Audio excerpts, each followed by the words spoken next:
The audience thought they were about to watch a light-hearted celebrity interview. Instead, they witnessed one of the most uncomfortable moments the show had seen in months. Chris Hemsworth shifted in his chair, clearly caught off guard by Joy Behar's latest question, and seconds later, the entire studio atmosphere changed. Quick heads up, subscribe to Backstory Uncovered, because what starts as a normal conversation here is about to take a turn no one expected. Chris Hemsworth had joined Joy Behar on the show to talk about his newest film project. The audience had welcomed him with loud applause, and at first the conversation felt relaxed and friendly. Chris leaned back comfortably in his chair, smiling as Joy opened the interview. "Chris, it's great to have you here," Joy said warmly. "You've been everywhere lately. Movies, interviews, magazines. You're basically impossible to miss right now."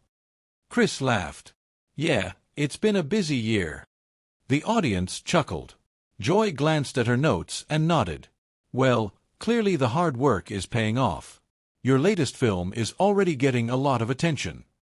"Hopefully for the right reasons," Chris replied with a grin. Joy smiled back. "Oh, we'll get to that. But first I want to ask you something a little broader." Chris tilted his head slightly. "All right." Joy leaned forward. "You've played these big, heroic characters for years now. Strong, fearless, larger than life.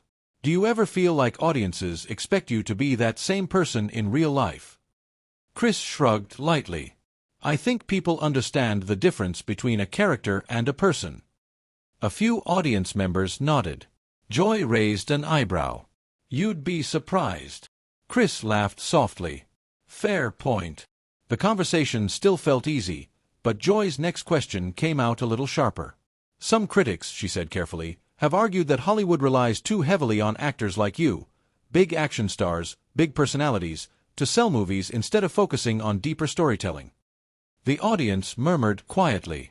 Chris blinked once, clearly processing the comment. "Well," he said slowly, "I think storytelling can happen in a lot of different forms." Joy crossed her arms slightly. "Sure. But sometimes it feels like spectacle over substance." Chris gave a polite smile. "That depends on the film." Joy pressed further. "Do you ever worry that playing these huge blockbuster roles limits how seriously people take you as an actor?" The room grew noticeably quieter. Chris leaned forward slightly, resting his elbows on the table. "I don't really look at it that way," he replied calmly. "Every project is different." Joy nodded but didn't seem convinced. "But you must understand why some people see those roles as safe." A few audience members shifted uncomfortably. Chris's smile faded just a little. "Safe," he repeated. Joy nodded. "Huge budgets, huge franchises. It's not exactly a risk."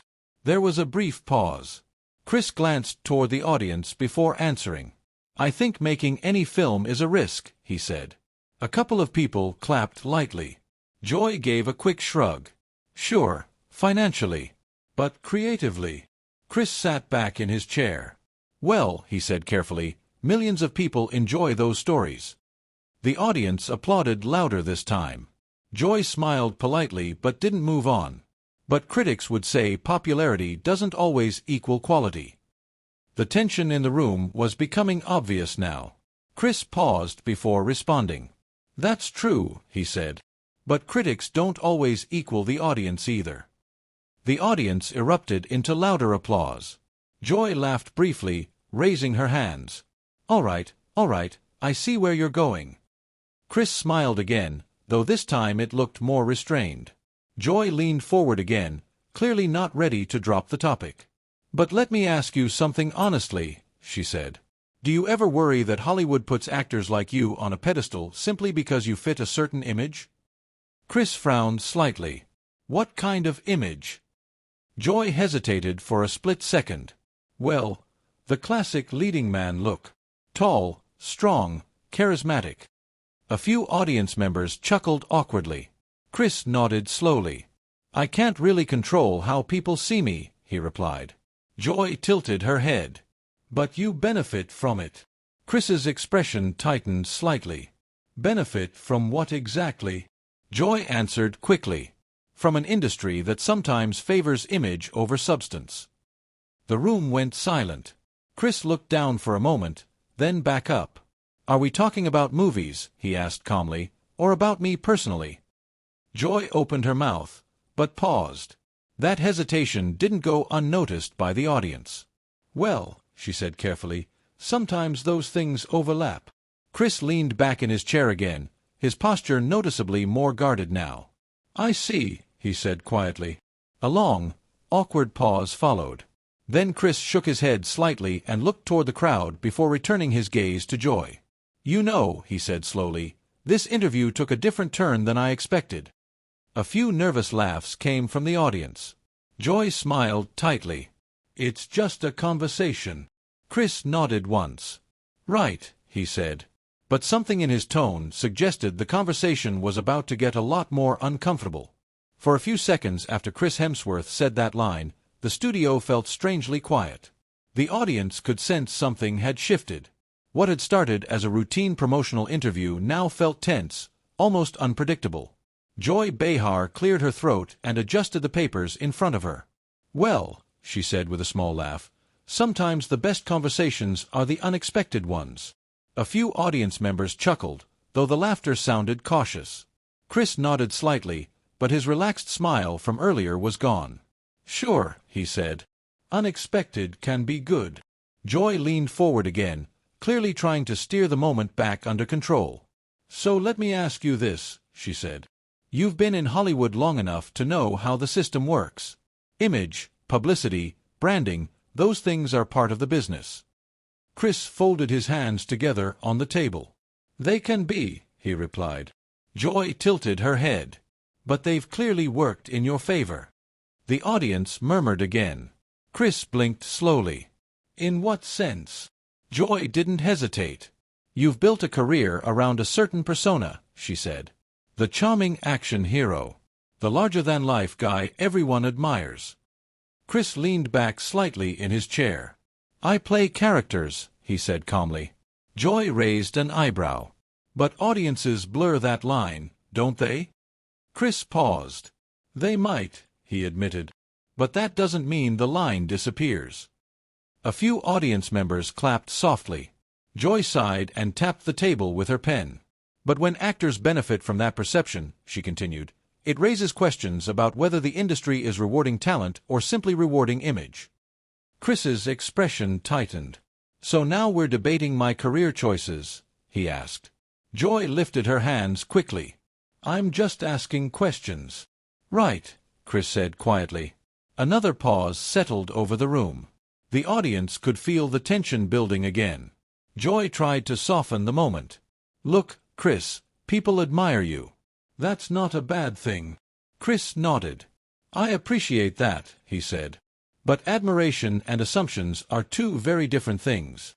The audience reacted with a mix of murmurs and scattered applause. Joy leaned back slightly. "Well, some people would say those assumptions come with the territory." Chris exhaled slowly. "Maybe," he said. "But it's interesting how those assumptions usually come from people who don't actually know you." The audience clapped louder. Joy laughed awkwardly. "Well, that's kind of the nature of celebrity." Chris looked at her for a moment, then glanced briefly toward the audience. "You know," he said, his voice steady, "I came here today to talk about a film that a lot of people worked really hard on." Joy nodded. "And we appreciate that. But somehow," Chris continued, "we've spent most of this conversation debating whether my career exists because of my appearance." The audience reacted with a louder murmur. Joy looked slightly uncomfortable. "That wasn't my intention," she said quickly. Chris gave a polite smile, though it didn't quite reach his eyes. "I'm sure it wasn't." There was another awkward pause. Joy shifted in her chair. "So, do you feel misunderstood by the media?" Chris looked down at the table for a moment. Then he leaned forward slightly. "I think sometimes interviews become less about listening and more about proving a point." The audience responded with a wave of applause. Joy nodded slowly. "Well, that's certainly one way to look at it." Chris sat quietly for a moment, then pushed his chair back a few inches. The movement immediately caught the audience's attention.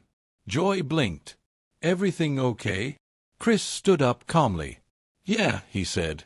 "I just think this conversation has probably run its course." A ripple of surprise moved through the crowd. Joy looked genuinely caught off guard. "Wait, are you serious?" Chris gave a small, polite nod. "I'm happy to promote the movie," he said. "But I don't think this is the direction I expected things to go." The audience began whispering loudly. Joy raised her hands slightly. "Chris, we're just having a discussion." Chris smiled politely again. "I understand," he replied. "But I think I'm going to leave it there." Gasps and murmurs filled the studio. Chris gave a quick wave toward the audience. "Thank you for having me." Then he turned and began walking toward the side of the stage. The crowd reacted with a mix of shocked laughter and applause as he exited. Joy remained seated at the table, clearly stunned for a moment before letting out a breath. "Well," she said, looking toward the audience, "that was unexpected." The crowd laughed nervously. Joy shook her head with a half-smile. "Live television, folks." The audience applauded again as the moment slowly settled. But the tension lingered, the kind of moment that viewers replay again and again online. So what do you think? Did Chris Hemsworth overreact, or did the interview go too far? Share your thoughts in the comments, and subscribe to Backstory Uncovered for more surprising talk show moments like this.